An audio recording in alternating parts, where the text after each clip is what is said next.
I'm about to show you a very simple trick with Power Automate that is going to save you hours in your feedback process.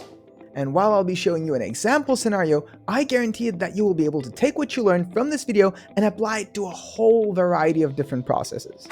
But very quickly, if you don't know what Power Automate is, don't let it intimidate you. It is a very simple no-code solution by Microsoft that allows you to connect different apps and let them speak to each other. Very simply put, I'm going to set up an automation scenario where every time a meeting ends with one of our clients, they're going to receive a feedback template from our HR software, so they can give feedback to the employee that they just had a meeting with.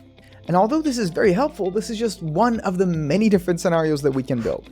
Now, to do this, I'm going to need to make two apps talk to each other with Power Automate. And the two apps in question in this video are going to be my Outlook calendar for my meeting and my feedback software, Teamflect.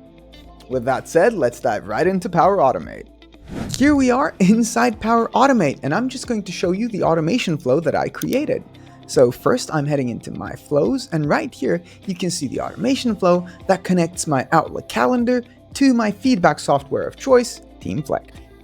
Let's head into the flow. Now to edit this, I'll just need to click Edit. Now every automation flow needs a trigger first, something to actually trigger the automation. And our trigger is going to come from my Outlook calendar. Now, it's going to be the trigger titled when an upcoming event is starting soon. So about 15 minutes before my actual meeting, this event is going to trigger. And I'm selecting the look ahead time as 15 minutes. Then we need to connect this to an action under a certain condition. We know that my action is going to be a feedback template being sent, but this is the condition. I only want this to happen with client meetings, so the subject of the event needs to contain the word client. Then I want this to be sent after the meeting, so I'm going to put a little delay on it, a delay of 45 minutes. Then we're actually setting up our action. This time the action is going to come from my feedback software, Teamflect, and I'm selecting the feedback subject, the provider name of the template, and a note for this request that we're going to be sending. And I'm selecting the template that we'll be sending inside Teamflect, just filling up all these details. And once I'm done, all I need to do is click Save. The process is really straightforward, but I want to show you what it looks like in action when it's actually working. As you can see here, we have a calendar with a client meeting that is already finished. And we can see that this is between Adele and the client, Benny. Now, Benny is supposed to receive a feedback template since the meeting is over. So let's head on over to Benny's inbox.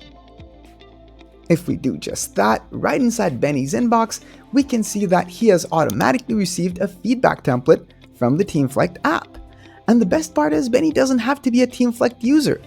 All he really needs to do is click this button right here to open this feedback template inside Teamflect's web app. Then he's going to fill it out and complete it. And that's how easy it is to set up external feedback through Outlook Calendar and Teamflect using Power Automate. But that about brings us to the end of our video. What did you think? What other scenarios would you like me to show you using Power Automate? Just let me know in the comments. Hey, we release helpful Microsoft content like this one every single week. Subscribe so you don't miss any of it. And if you want to try the highest rated performance management and feedback software in the Microsoft ecosystem, Teamflect for absolutely free, you can always click the link in the description. Bye-bye.